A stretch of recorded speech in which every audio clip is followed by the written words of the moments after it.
and juicy peaches or nectarines, just $2.99 per pound. Save $4 on fresh USDA bone-in ribeye steaks, $15.99 per pound. Schmidt Old Time Honey Wheat Sliced Bread, $4.49 for a 20-ounce loaf. Wishbone salad dressings, only $3.25 for select varieties of 15-ounce bottles. Select varieties of 128-ounce bottles. Arizona iced tea, just $5.99. Visit our website at www.marketplace.pm. You can count on us.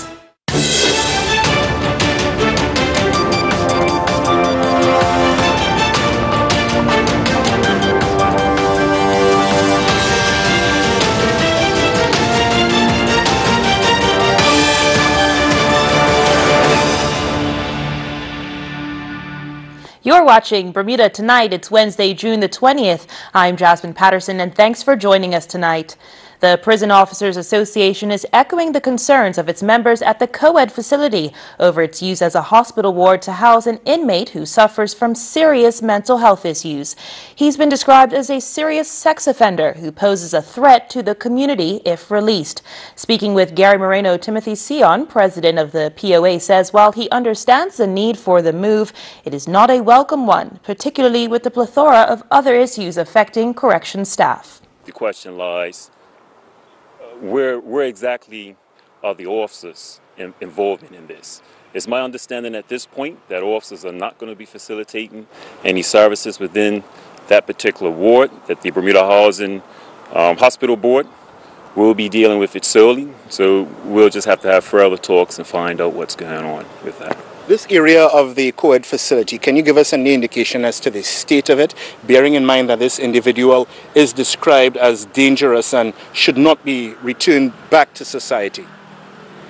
Yes, well, the conditions of the jail are not very good, and that's with all of the facilities. We've been working very tediously and rectifying that. Of course, with the budget cuts, the first thing to go was the maintenance of the estates. So the jail is literally falling down around us. The average lifespan of a jail is 25 years, and we are very much on that mark with the added aggravation of not maintaining it. So the jail is not in a very good condition. So it sounds as if there are other issues affecting the POA or that the POA is concerned about. Conditions of the facilities rank high among that? Yes, sir. So, the conditions of the facilities, also security. Daily, we have breaches in our security, contraband, weapons, all sorts of illegal substances being conveyed and thrown over walls around the facility. So yes, it's a great concern because it alters the mind states of those individuals in our charge, and it can create a dangerous situation. Speaking of dangerous situations, we understand that in the last few days there has been an assault on one of your colleagues. Yes, that is correct. It happened approximately 7:30 this morning. Again, a psychiatric ward decided to assault a female officer, and these are the ongoing issues, as I said before, that we are ongoing with, and it needs to be addressed. A major traffic diversion was put in place along Middle Road in Devonshire this afternoon. This followed a single vehicle collision which left one man injured and in need of medical attention. The incident resulted in a major police response. Gary Moreno and cameraman Kyle McNeil were on the scene shortly after the incident occurred. Gary spoke with Dwayne Keynes, the police public and media relations manager, about the mishap. At approximately a few minutes before 4:30, police and first responders attended a report of a road traffic collision. Now that took place right here on Middle Road in the area of Marsh Lane. It appears that a male traveling in a white van lost control of his vehicle, and it appears that he hit the on-side pillar of the church that is on the left-hand side. This resulted in that man being taken to KMH, where he's being treated for his injuries, which are at this point in time unknown, but they appear not to be life-threatening, but certainly at this time serious. Can you confirm or deny that it was in fact a police officer driving that vehicle? It is a police vehicle, Gary. That's what we would ascertain at this point. As you can appreciate, our family notification is important to our organization as it is to the members of the public. What we want to do is give that family the first opportunity to be notified, and then we will go to the specifics of the incident. Okay, we're not asking you for any specifics about the individual in terms of name or anything, but can you confirm or deny that it was a police officer operating that vehicle? We can clearly see the police insignia on that vehicle. Gary, we can confirm it is a police vehicle, and there's a police member of staff that was driving that vehicle, yes. You said that his injuries are not perhaps considered life-threatening at this point. Do you know the extent of those injuries? They look like chest injuries. Again, we are unaware of what the specifics of the incident is. We can say that our prayers are with him at this point in time. It does not appear to be life-threatening, but of course. Okay, thank you very much. Mr. Dwayne Keynes, the Police Public and Media Relations Officer, just confirming to us that it was in fact a police officer operating that vehicle at the time that it collided with the pillar outside the First Baptist Church on Middle Road here. Of course, we'll keep you updated as to any further developments with this situation and the condition of the officer who was operating the vehicle at the time. Gary Moreno reporting for the Bermuda Broadcasting News. More after this short break, including the latest weather forecast coming up. Stay with us.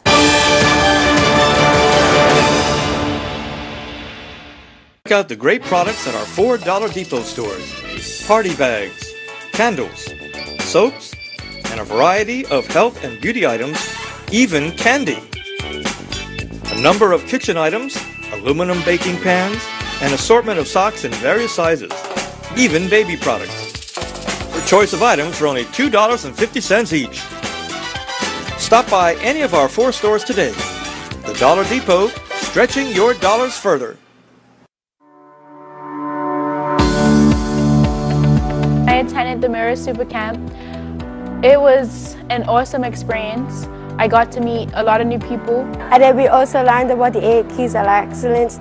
Keys open doors, keys open doors. Super Camp is not like other camps. There's a strong focus here about looking at the options and the choices you have available to you and choosing the one that best reflects who you are. I learned a lot about the way that I have to keep pushing and persevere no matter what's going on. The best thing about Super Camp? It allows you the space to truly be yourself. Anytime somebody finally came into their own presence and felt comfortable being who they were, that was a special moment for me at Super Camp. Super Camp is about exploring who you are and transforming yourself. It only gets better. We invite you to join the transformation of a generation.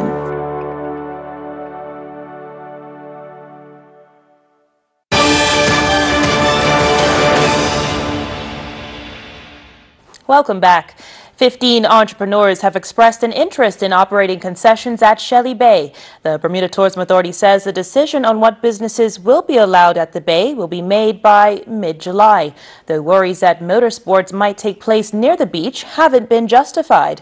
The BTA's Director of Strategy and Corporate Communications, Glenn Jones, says the authority has divided applicants into 3 categories. We're looking at 3 specific categories. One is food and beverage, but it's important to point out for food and beverage that the kind of concession that's set up there, you're going to have power, but you're not going to have plumbing, as an example, like, running water. So you got to think that through in whatever proposal you put together. We also think another category is beach equipment rentals, beach umbrellas, chairs. We like people to even think about little tents that are close to the ground so that the families can all be under the shelter and the kids can play in the sand. And the other is experiential offerings. While we're improving the experience at Shelley Bay Beach, we hope we're also improving the experience for people who use the railway trail, which goes right through that area. So it might be an opportunity to launch some kind of tour through the Hamilton Parish Railway Trail, which is much improved over the last few years. So it could be mountain bikes, it could be walking tours, it could be beach yoga. There are lots of ice cream. It could be so many things, right? So is there a limit to how many proposals you're willing to adapt? And how, if there's no running water, how would you have somebody set up those tents and whatever? Well, we've seen pop-up concessionaires work very effectively even if they don't have running water. Power is essential, but they can bring their own water. In some cases, a lot of concessionaires who provide food and beverage are health department approved to serve that way, so we think there's an opportunity for them as well. In terms of the quantity, that's a really interesting question because if you program it right, you can have lots of concessionaires who aren't all there at the same time. Tourism chiefs may be hoping a new setup will persuade people to visit Shelley Bay, but whomever wins the concession will be faced with a problem that often arises after big events: litter. Footage was released online showing a woman collecting trash, including bottles, cans, glasses, and even a pair of pink sneakers from the bay. It's thought most of it was left behind after last Saturday's Heroes Weekend raft-up. Hal Davis reports. It's evidence of a good party, at least. Natalie Durley took these pictures as she was snorkeling yesterday. There was even a little reward for her trouble. When I got out into the water, I was really surprised at seeing a ton of trash and bottles and plastic cups and clothing, towels, t-shirts, but mainly bottles.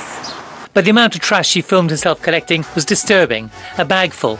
But that's not even the whole story. The amount of rubbish seen in Natalie's film is only about half of what she discovered. She didn't start filming until she'd taken one bag of rubbish away. Perhaps the most impressive find was a pair of bright pink sneakers. Hard to miss, you would have thought, though Natalie also found 6 pairs of sunglasses. The head of environmental charity BEST, Kim Smith, says Bermuda is a beautiful place, but that could rapidly be lost if we don't accept our roles as caretakers of the island. It's a thought echoed by Natalie.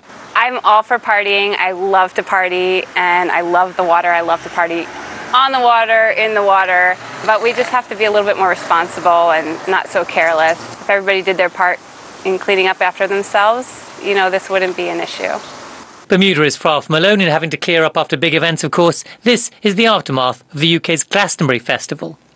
While the organisers of the raft-up say they'll be more careful to take more of their rubbish with them next time. That raises the prospect of Bermudians following the example of Japanese football fans. They won widespread praise for cleaning up after themselves at yesterday's World Cup match, an example we look forward to seeing over next year's Heroes Weekend. Hal Davis, Bermuda Broadcasting News. Weather news now. Here's the latest AccuWeather forecast. AccuWeather is presented by BF&M Insurance Group. We now go to AccuWeather headquarters.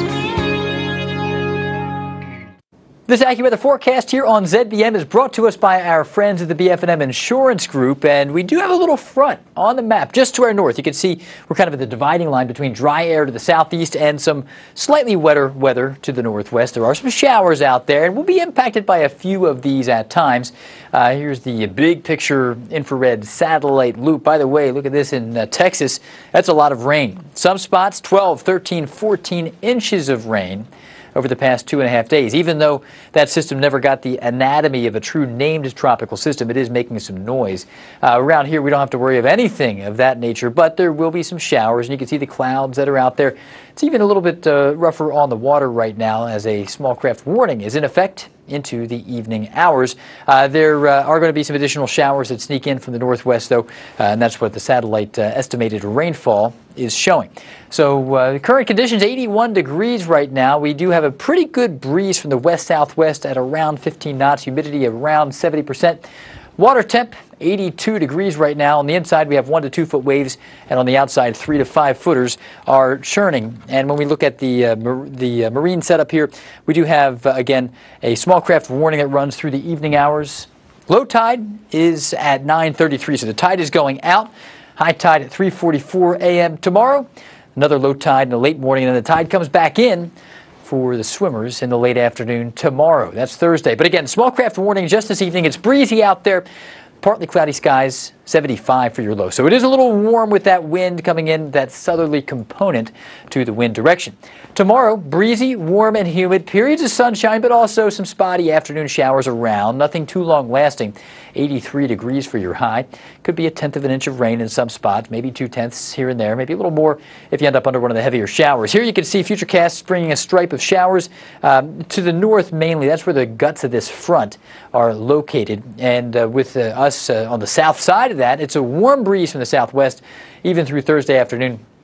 The front gets close. It never really pushes in. So it gets close and then it begins to lift again to the north. So we stay on the warm side of things. Speaking of the warm side of things, Atlanta 90 degrees on Thursday. Miami will match that. Showers and thunderstorms there. London looks nice. Nice June day there, 67.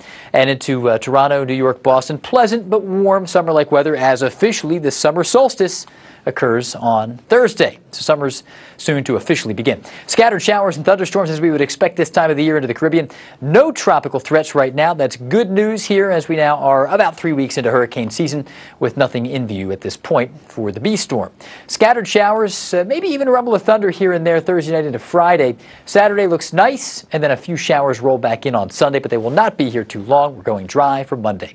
Have a good one. Back to you. AccuWeather was presented by BF&M Insurance Group.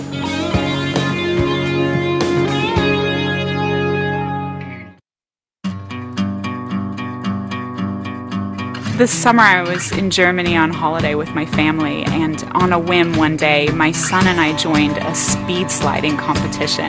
And as I came down the water slide, I went straight down in the pool and whacked my left foot on the bottom of the pool. And I looked down and I didn't see a foot.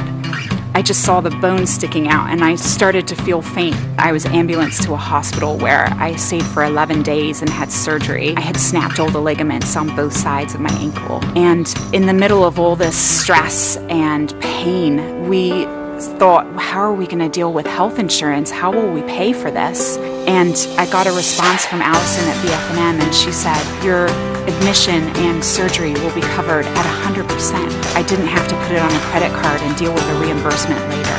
It made such a big difference to us. And for me, the BF&M difference is stress-free insurance when I really needed it.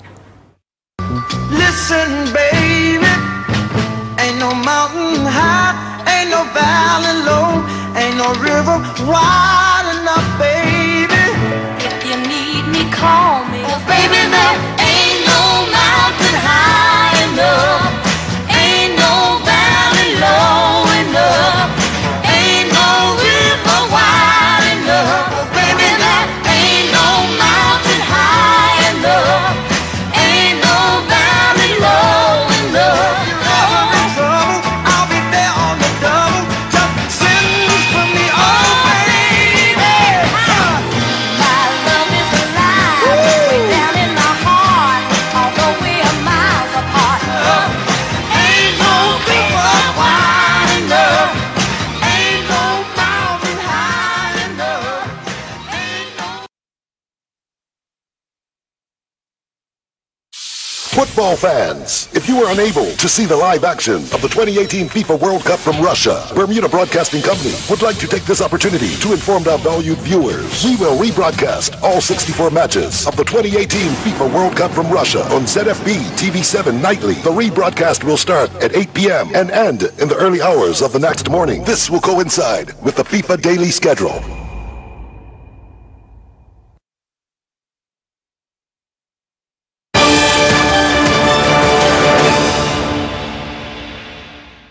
When you think addiction, drugs and gambling likely come to mind.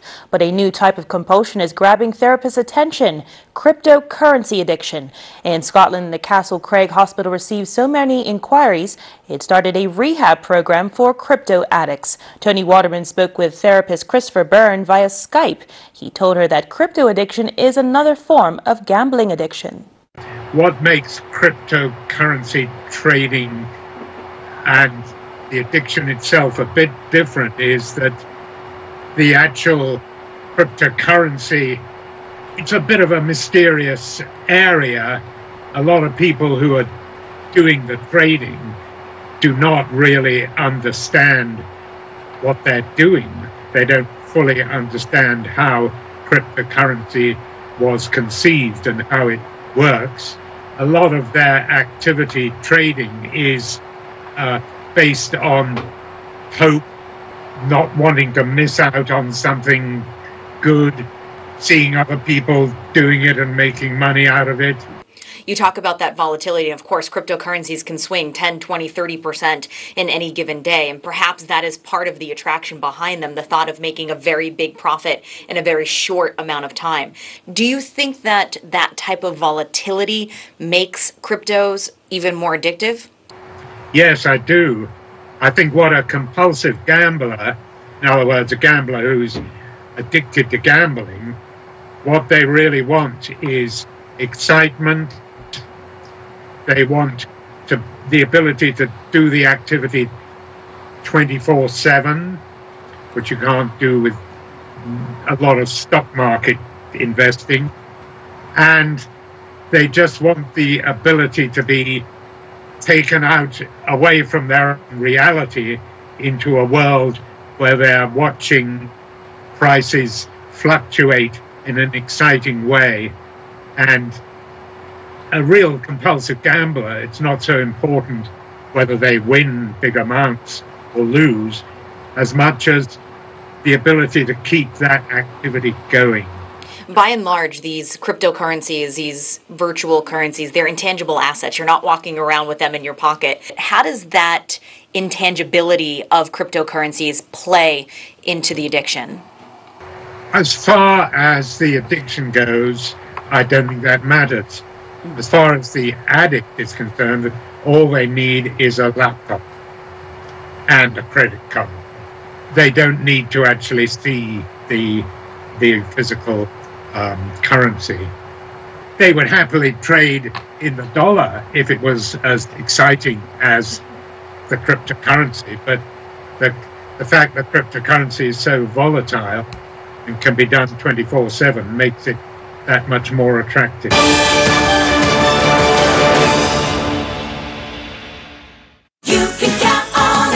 Value Pack Fresh Purdue Chicken Thighs, $1.99 per pound. Juicy red, ripe, seedless watermelons, $15.99 each. Only $1.70 for an 18-ounce bottle of select varieties of open pit barbecue sauce. Save $1.71 on Kraft mayonnaise, $5.09 for a 30-ounce jar. Selected varieties of Purex laundry detergent, $4.99 for a 50-ounce bottle. Visit our website at www.marketplace.pm for more super specials.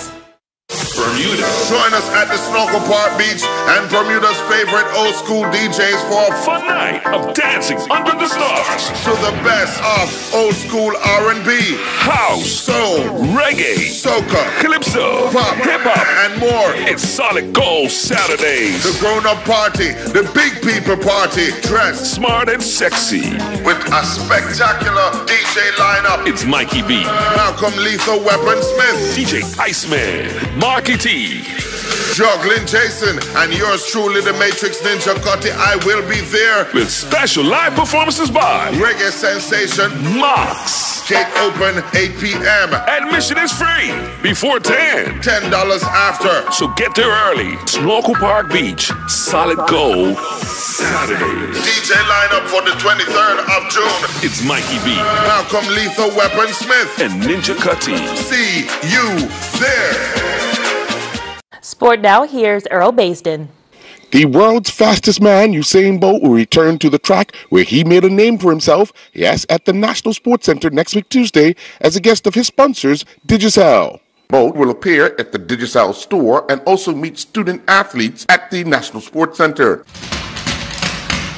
Triathlete Erica Hawley is heading to Brazil this coming weekend to compete in the Brasilia Chemtri Triathlon Americas Championships. Hawley talks confidence going into the next event. I mean, you can't ever really be overconfident because it's not like it's a track race or a swim race where it's basically your training. I mean, in triathlon, your training is definitely translated over, but the race can be so situational. One small little thing can change. I mean, there's so many things that can go wrong in a race or go right. So, I mean, I'm doing everything I can to prepare, but each race is different, so you just have to be prepared for that on the day. I want to take you back to April, Commonwealth Games on the Gold Coast, team event. What was those moments like for you? The team is incredible. It was so cool to have 3 of their teammates to compete alongside, and I actually felt way more pressure. I mean, Dan, Flora's husband, gave us a bit of a pep talk the night before, and it was intense. I was like, oh my gosh, the pressure's on me because I had to go first. But it was amazing. I mean, it was to have Flora in the third leg, and she brought us back. It was kind of incredible. And then I mean, we were holding our own, which is kind of crazy considering we're so small, but we managed to get fifth, which I don't think any of us were really expecting. I mean, it just kind of played out really nicely. Darry Rollins and his Sussex teammates endured a long day, having been bowled out for 245, 183 runs behind Surrey Seconds' first innings total. Surrey Seconds would finish the day at 164 for 3 with a lead of 347 following day 2 action. During Sussex's first innings, Rollins was out for 1, and in the Surrey second innings, Rollins had figures of 8 overs, none for 24. West Indies stars Darren Sammy and Chris Gayle will face off on the opening day of the Global T20 tournament in Canada. The match will also include Bermuda's Kamal Lavrock. Sammy's Toronto Nationals will include former Australian captain Steve Smith. They will meet Gayle and Lavrock's Vancouver Knights on June 28th in the opening match of the inaugural 22-game season for the 2020 Cricket League. The Knights also feature Andre Russell of the West Indies. The Global T20 Canada tournament features 6 teams. Toronto and Vancouver are joined by Montreal Tigers, Edmonton Royals, Winnipeg Hawks, and Cricket West Indies representative B Team. The Barbados Squash Association will be hosting the 3rd edition of the BTMI Barbados Squash Open that will feature 2 Bermudian players, Noah Brown and Micah Franklin. The BTMI Barbados Squash Open has attracted professional squash players and fans from 11 countries, namely Australia, Barbados, British Virgin Islands, Canada, England, Guatemala, Mexico, Portugal, Trinidad and Tobago, USA, and of course, Bermuda. The Bermuda Under-19 team defeated the Bermuda Under-16 team 41-9 in Bermuda Netball Association Summer League action. The Bermuda Under-19 team were led by Nabila Nazir, who scored 16 goals, while the Bermuda Under-16 team got 8 goals from Kamaya Butterfield. The BAC Women in Blue defeated BHP Angels 36-8. The BAC Women in Blue got 20 goals from Derica Simons, and Charlene Bogo-Gomez scored 7 goals for the BHP Angels. Lisa Blackburn competed in the 2018 Max Cycle Sprint Triathlon in Florida. Blackburn finished second competing in the sprint distance female 45 to 49 age group. Blackburn clocked an overall time of 1 hour, 3 minutes and 53 seconds, which put her across the line 90th overall. She was the 18th female to finish overall. Blackburn clocked 5:27 on the swim. She would then clock 30:26 on the bike before closing up with a time of 25:31 on the run course. Jair Parford Williams and his Ruta Valengia teammates will face the winners of the match between Trey Ferrari from San Marino and Ballatown from Wales in their first round of the qualifications for the UEFA Europa League. Ruta Valengia will play the first leg at home on July 12th, with the second leg to be played July 19th. Meanwhile, Naki Wells and his Premier League side Burnley teammates will face Scottish Premiership runners-up Aberdeen in the second qualifying round of the Europa League. Burnley will travel to Aberdeen for July 26 before hosting them at Turf Moor on August 2nd. Burnley finished 7th in the English Premier Top Flight last season to secure European football for the first time in 51 years. The Bermuda Commercial Softball League season resumed at the Michael Priest Softball Diamond with a doubleheader that produced 59 runs. In the opener, Super Express went down 22-8 to the Ragamuffins, and then Chubb Kings went down 19-11 to the Docksiders. I'm Earl Baisden with Bermuda Broadcasting Sports. That's all from us for tonight. Have a great evening. Jasmine Patterson's wardrobe and makeup is provided by Gibbons Company.